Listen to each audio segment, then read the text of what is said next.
Over the past year, as the world has shifted and reshaped itself during the COVID reduction, which, as we all know, is now on the rise again, I found myself travelling more than I ever expected. These journeys, often to see old friends or distant relatives, have become a patchwork of stories and confessions, the kind that only surface when the world feels uncertain and memories are stirred by the quiet of lockdowns and the hum of empty roads. I've collected anecdotes, fragments of lives, and sometimes secrets that have lain dormant for decades. One story stands out. A woman, just a few years my senior, who confided in me about her late husband. After his passing, she discovered several notebooks, each filled with hundreds of drawings, boys being spanked, scenes rendered with a detail that suggested both fascination and secrecy. She now wonders, with a mixture of regret and curiosity, whether her husband had been a closeted gay man all along. The revelation has left her with more questions than answers, and I could sense the weight of her uncertainty as she spoke.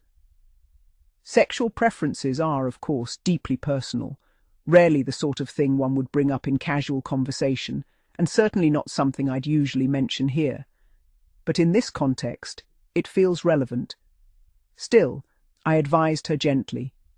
Unless there is other evidence, it may not be fair to assume her husband's sexuality based solely on those drawings. Human interests, especially those formed in childhood or adolescence, are complex and often defy easy categorization. I remember years ago when I first joined the forum, a gathering place for those of us with memories and questions about school discipline. Back then, the community was a tapestry of voices, mostly men, many of whom, like myself, were fascinated by stories of girls being subjected to SCP. There was a smaller but still notable group of men interested in boys being punished by female teachers, or even in recalling their own experiences of such punishments. The conversations were candid, sometimes confessional, and always tinged with the nostalgia of a bygone era. The forum itself was a reflection of its time. Many contributors were shaped by the strict post-war British school system, where discipline was both a tool and a ritual, and where the slipper or cane was as much a symbol of authority as the headmistress's stern gaze. I recall one contributor, John, who described in vivid detail the anxiety and anticipation that would build before a class punishment. He remembered the hush that fell over the room, the way the sunlight caught the dust motes as the teacher reached for the slipper, and the strange mix of fear and pride that followed. Today, the forum has changed. Many of those early voices have faded away, replaced by a new generation, again, mostly men, whose interests seem to have shifted. Now the majority are drawn to stories of boys being subjected to CP, often at the hands of other males. Some share their own memories, others recount tales passed down by friends or siblings.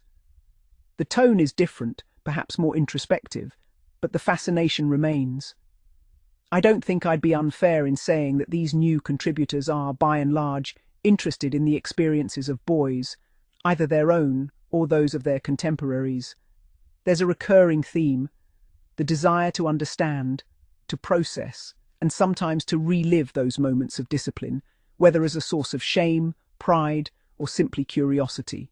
When it comes to boys being punished by female teachers, or the fantasy of having been caned by a female prefect, I find myself almost alone in my particular interest. It's as if I'm a lone voice, echoing in a vast wilderness of shifting memories and changing social norms. But I must emphasize, it would be a mistake to assume that an interest in boys being subjected to CP, especially when administered by other males, is an indicator of sexuality. I would be absolutely astonished if that were the case. The motivations are far more nuanced, shaped by the social dynamics of the time, the rituals of school life, and the complex interplay of authority, rebellion, and belonging. For women who experienced SCP, the memories are often framed as punishment, sometimes fair, sometimes not, and occasionally tinged with the suspicion that there was a sexual undertone. But rarely, if ever, is it something to be proud of, or a source of status among peers. I recall a contributor named Susan, who wrote about the humiliation she felt after being slippered in front of her classmates.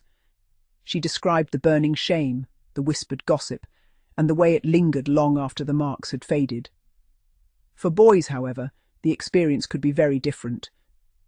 Being subjected to CP, especially in front of others, was sometimes seen as a badge of honor, a rite of passage.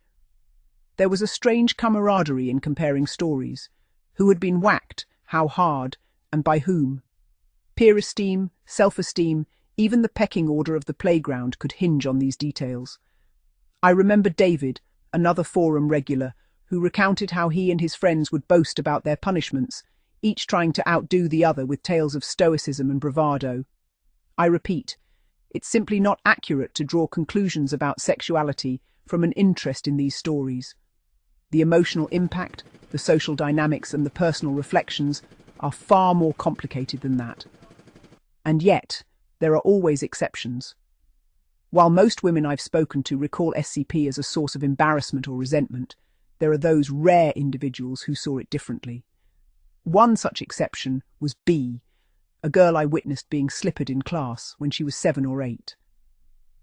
3 years later, during a school assembly, the headmistress announced that she had been forced to chastise a girl for repeated misconduct. We were all sitting on the floor at the back of the hall, and B turned to her neighbour and said, with unmistakable pride, "That's what I got."